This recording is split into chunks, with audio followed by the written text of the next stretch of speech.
Bonjour Christian Estrosi. Bonjour. Je rappelle que vous avez fait le choix de soutenir Emmanuel Macron dans cette campagne présidentielle. Le candidat Macron qui a été interpellé hier sur la question du pouvoir d'achat. Il était en déplacement à Dijon. Ça y est, j'allais dire, il redescend, il entre dans la campagne. La campagne s'est ouverte officiellement hier et le candidat Macron est en campagne, il est dans l'arène, il va au contact direct des Français. Il est temps. Vous connaissez beaucoup de campagnes présidentielles sous la Ve République où se sont superposées deux crises. Une crise sanitaire avec ses conséquences économiques et la guerre à nos frontières.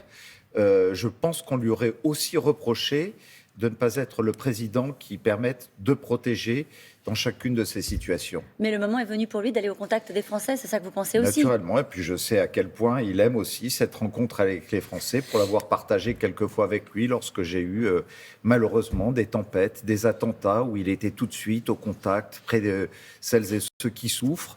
Et aujourd'hui, naturellement, nous sommes tous conscients que la principale préoccupation, avec les conséquences de la guerre, c'est le pouvoir d'achat. Et il a été interpellé précisément là-dessus hier par des habitants d'un quartier de Dijon. Quelqu'un qui lui disait, vous vous rendez compte, moi le 4 du mois, j'ai plus rien parce que les prix des carburants sont en train de flamber. Et il lui a répondu, en gros, il n'y a pas de solution magique, le président. En gros, on ne peut plus rien faire pour vous. Il n'y a pas de solution magique, mais le président apporte des solutions pragmatiques.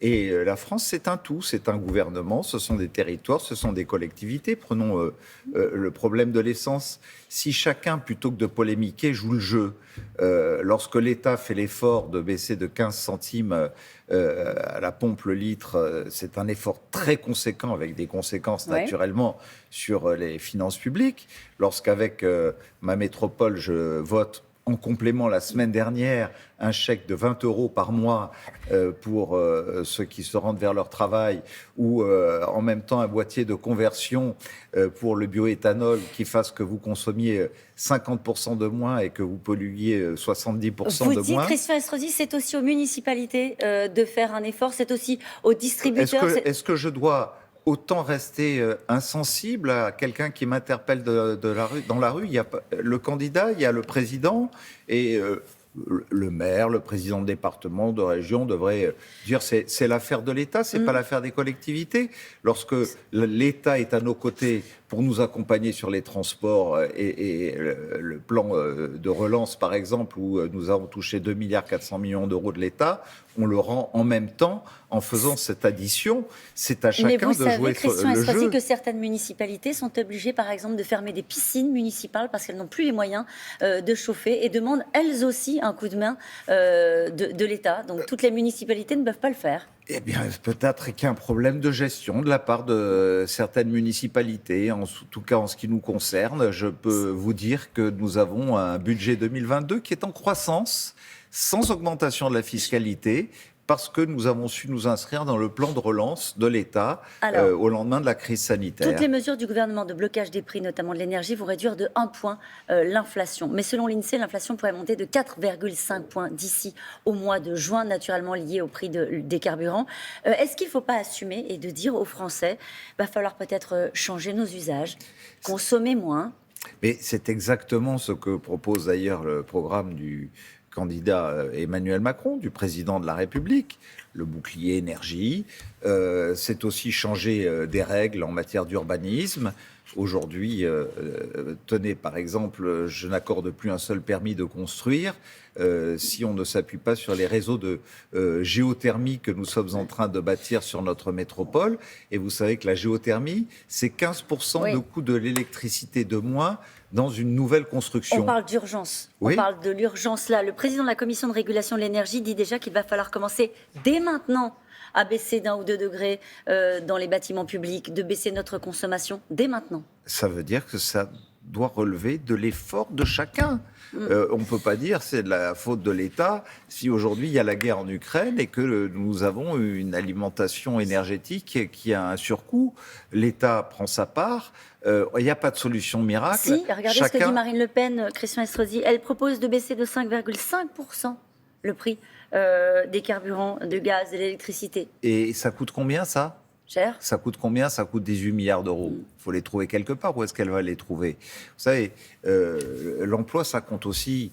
Le minima retraite à 1 100 euros pour ceux qui arrivent au terme de leur vie de travail, ça fait partie des choses qui comptent. Est-ce que le président de la République n'a pas tenu sa promesse lorsqu'il a dit, il y a 5 ans de cela, et je vous rappelle que c'était les partis de droite comme les partis de gauche qui, au nom de l'Association des maires de France, le lui reprochaient, on va supprimer la taxe d'habitation. Il y a 18 millions de foyers en France qui en ont profité.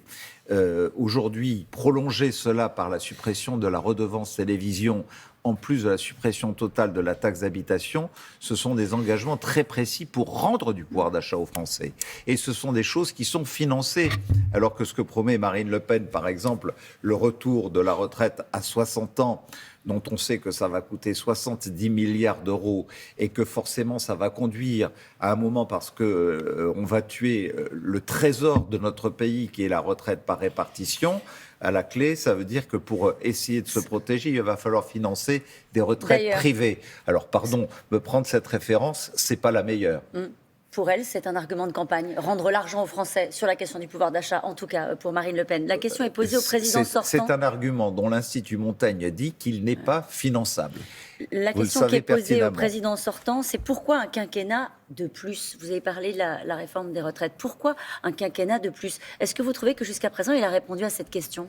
Il a répondu à la question des grandes réformes dont nous avions besoin. C'était le Code du travail, c'était la suppression des régimes spéciaux, c'était l'ouverture à la concurrence de la SNCF. C'était se montrer un chef dont tout le monde reconnaît qu'il a parfaitement géré la crise sanitaire et la sortie économique. Est-ce que vous connaissez un gouvernement qui, depuis 30 ans, a fait baisser de 500 000 le nombre de demandeurs d'emploi, de chômeurs dans notre pays? Je vous pose la question. Donc pourquoi poser un quinquennat la question, de c'est plus d'y répondre. Eh bien, c'est fort de cette expérience aujourd'hui, pouvoir rentrer dans les réformes qui doivent prolonger tout cela, que ce soit notamment dans le domaine industriel, où les crises nous ont démontré que nous étions très affaiblis depuis 30 ans, où nous avons perdu des pans entiers dans le domaine de l'énergie. L'énergie coûtera moins cher demain si nous avons notre souveraineté la plus totale, notamment avec l'énergie nucléaire. Dans le domaine de l'armement, nous voyons aussi que nous avons été affaiblis et que plus que jamais, aujourd'hui, nous devons trouver notre part de souveraineté. Dans le domaine industriel, bâtir des géants européens et nous exonérer de règles de concurrence. Regardez, il y a 2 ans, on a empêché Siemens et Alstom de fusionner. Pendant ce temps, les Américains, vous croyez qu'ils se privent? Les Russes, les Chinois se privent? Eh bien, je trouve que le plan France 2030 d'Emmanuel Macron est celui qui, au contraire, apporte de l'optimisme et de l'espoir pour trouver des parts de croissance et mieux rémunérer l'emploi. Christian Estrosi, est-ce que vous vous sentez bien en Macronie? Je me sens parfaitement à l'aise parce que je me sens dans le prolongement du gaullisme qui m'a toujours animé depuis le début de ma vie publique. Je suis au moins en phase avec les valeurs qui ont été les miennes, c'est-à-dire trouver un bon appui à la fois sur des réformes sociales. Oui, il était hier à Dijon avec un maire socialiste, François Rebsamen. Vous savez, je parle beaucoup avec François Rebsamen, on travaille ensemble à France Urbaine et nous avons des modèles pour administrer nos collectivités qui ne sont pas très éloignés les uns des autres et proches de nos administrés. Et d'un autre côté, des réformes dans lesquelles je me reconnais, par exemple dire qu'on n'importe pas une prestation sociale telle que le RSA sans qu'il y ait un rendu d'activité à 15 ou 20 heures, permettez-moi de vous dire que je suis en phase avec cela. Lorsque l'on dit, et c'était le général de Gaulle qui le disait, lorsqu'il y a des dividendes dans un grand groupe, on va partager ces dividendes entre les actionnaires et les salariés qui auront permis ces résultats. C'est une réforme vous avez 30 gaulliste. secondes pour répondre à cette question. Est-ce que c'est plié? Non, ça n'est pas plié. Il faut se mobiliser de toutes nos forces parce que, justement, on dit trop que la bataille est gagnée, que c'est extrêmement démobilisateur. Notre principal adversaire aujourd'hui, c'est l'abstention. Alors, j'appelle chacun à se mobiliser. On a un chef, il est jeune, il est courageux, il a montré qu'il pouvait nous représenter sur la scène internationale et nous protéger. Il faut y aller à fond. Merci beaucoup, Christian Estrosi. On Merci peut retrouver cette beaucoup. interview, je le rappelle, en podcast quand vous le souhaitez. Et on revient sur la question de la baisse des prix du carburant qui va intervenir vendredi. Vous estimez que les collectivités locales doivent jouer le jeu aux côtés de l'État. Merci beaucoup à tous les deux. Merci à Michel Kerdal pour la traduction en langue des signes.